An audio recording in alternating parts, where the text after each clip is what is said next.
Hello friends, Canva की इस series में आपका स्वागत है। पिछले सेशन में हमने कैनवा के प्रो और फ्री वाले फीचर्स की जानकारी ली।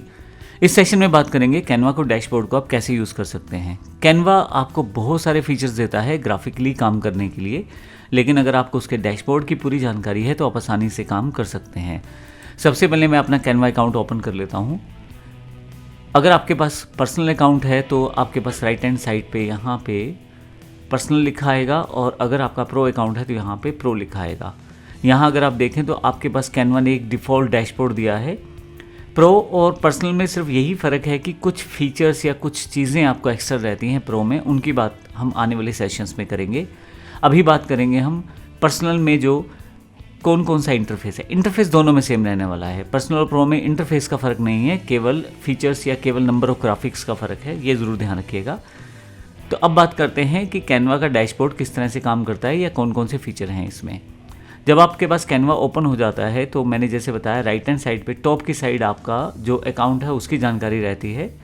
अब अगर आप लेफ़्ट साइड आ जाएं तो आपके पास एक लेफ़्ट साइड बार अवेलेबल रहती है। यहाँ सबसे पहला बटन मेन्यू को लेके है। जब आप इसे क्लिक करेंगे तो मेन्यू क्लोज हो जाएगा। ये कौन सा मेन्यू है जो आपके पास यहाँ दिखाया जा रहा है सब मेन्यू के रूप में। देखिए यहाँ पे एक मेन्यू है, जब मैं इसे क्लिक करता हूँ तो ये बंद हो जाता है। और ये लेफ़्ट साइड की जो बार है यहाँ पे कुछ स्पेशल बटन्स दिए गए हैं, जैसे होम बटन है जिससे आप अपने पर्सनलाइज फीड या डिज़ाइंस या टेम्पलेट्स या रिसेंट प्रोजेक्ट पे डायरेक्टली आ जाते हैं। तो जब मैं इस पर क्लिक करता हूँ तो यहाँ पे मेरे पास अगर मैंने कुछ रिसेंट डिज़ाइन किया है या मेरे पास कैनवा के बेसिक जो डिज़ाइंस टेम्पलेट्स वो सारी इन्फॉर्मेशन यहाँ पे आ जाती है। इसी के साथ प्रोजेक्ट्स हैं, जो मेरे प्रोजेक्ट्स हैं जिस पे मैंने काम कर रखा है उनकी जानकारी यहाँ आ जाएगी। टेम्पलेट्स पहले से बने बनाए कैनवा आपको लाखों टेम्पलेट्स देता है, उन टेम्पलेट्स को आप यहाँ से एक्सप्लोर कर सकते हैं। इसी के साथ ब्रांड, अगर आप किसी पर्टिकुलर बिजनेस के लिए काम करते हैं तो वहाँ स्पेसिफिक कलर का यूज़ किया जाता है, जैसे लोगोज़ हैं या बिजनेस कलर्स हैं, ब्रांड कलर्स हैं, फ़ॉन्ट्स हैं, टेम्पलेट्स हैं, उन सब को आप यहाँ पे यूज़ कर सकते हैं। लेकिन ये प्रो का एक फ़ीचर है जिसमें कैनवा आपके बिज़नेस के अकॉर्डिंग कलर्स दिखाता है और आप उन कलर्स को बार बार यूज़ कर पाते हैं।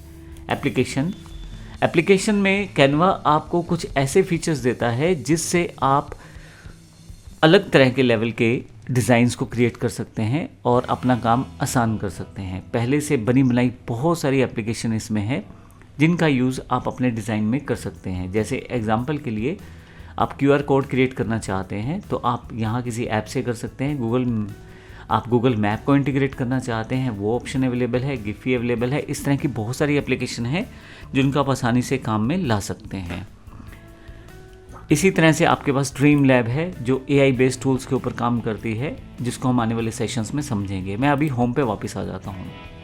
देखिए जैसे आप होम पे क्लिक करते हैं वापस आप अपने बेसिक इंटरफेस पे आ गए हैं। जब आप कैनवा ओपन करते हैं तो जैसे मैंने बताया ये लेफ़्ट साइड बार का मेन्यू है, इसके ऊपर ये क्लोज मेन्यू का जो बटन था वो आपके रिसेंट प्रोजेक्ट्स या इन्फॉर्मेशन को दिखाता है। जैसे अगर आप अपना प्लान अपग्रेड करना चाहें, यहाँ से नया डिज़ाइन शुरू करना चाहें, इसके अलावा यहाँ पे रिसेंट डिज़ाइंस आ जाएंगे या आप और भी इन्फॉर्मेशन यहाँ से ले सकते हैं। और यहाँ से ट्रैश का मतलब है अगर आपने कोई डिज़ाइन डिलीट कर दिया है तो यहाँ पे आपको मिलेगा।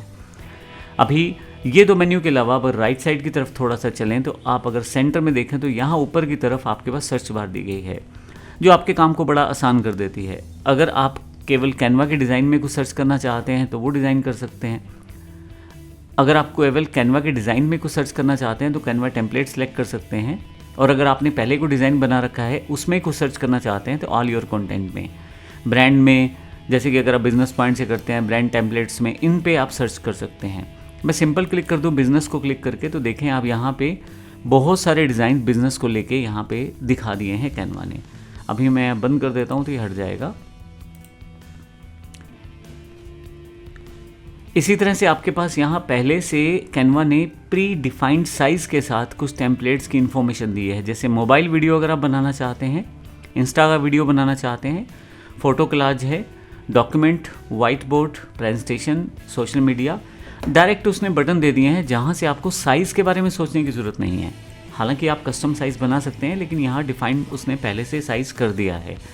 तो इसका मतलब ये हुआ कि अगर मुझे इंस्टा की कोई पोस्ट बनानी है तो डायरेक्टली यहाँ से और अगर कोई प्रेजेंटेशन बनानी है तो डायरेक्टली यहाँ से क्लिक करके बना सकता हूँ। इनकी जानकारी हम आने वाले सेशंस में लेंगे, लेकिन हम अभी इंटरफेस की बात करते हैं।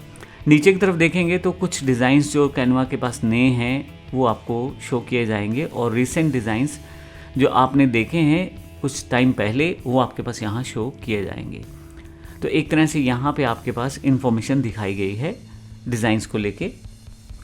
यहाँ पे अगर मुझे किसी पर्टिकुलर डिज़ाइन में जब मैं आ जाऊँ या ओपन कर लूँ कुछ एडिट करने के लिए, किसी टेम्पलेट को अगर मैं चेंज करना चाहता हूँ, तो ध्यान रखिएगा आपके पास कुछ मेन्यूज़ नए आ जाएंगे और कुछ मेन्यूज़ यहाँ पे बदल जाएंगे एज़ पर द डिज़ाइन, जैसे आपने वीडियो सेलेक्ट किया है या केवल फ़ोटो सेलेक्ट की है। तो आइए देखते हैं ये कैसे होगा। सबसे पहले मैं यहाँ एक सर्च कर लेता हूँ बिजनेस इमेज को।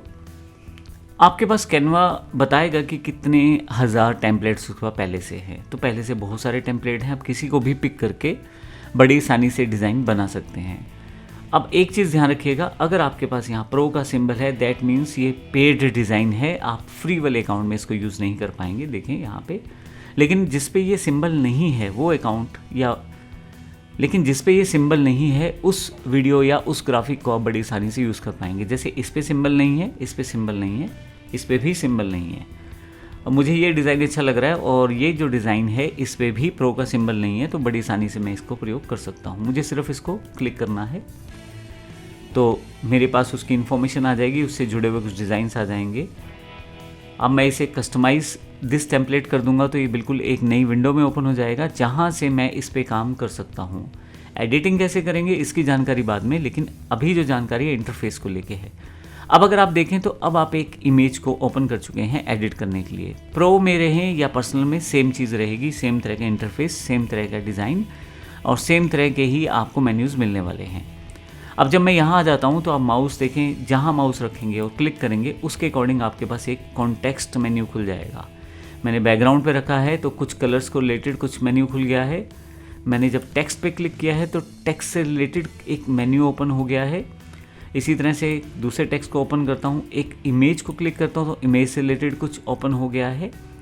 यानी कि मेन्यू अगर आप देखें तो एज़ पर जो आप क्लिक कर रहे हैं उसके अकॉर्डिंग आपको मेन्यू दिखाई दे रहा है।